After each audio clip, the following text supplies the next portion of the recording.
Hi guys, so for this week's design we're going to do some sponging. I've painted my nail white to act as a base, and then I'm going to use a blue and a green.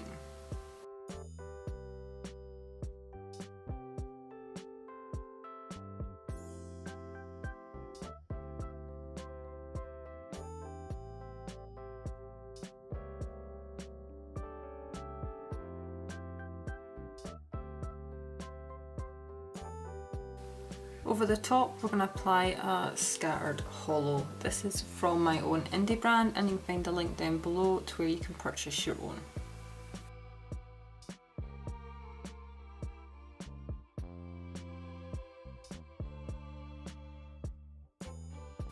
Next up we're going to create this flower pattern.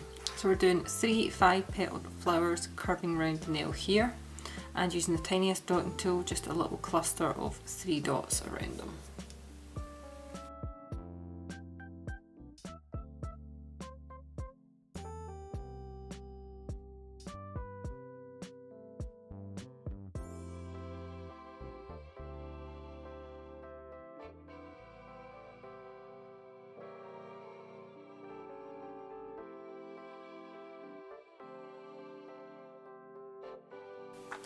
Lastly, we're just going to apply some small crystals to the centre of the flowers.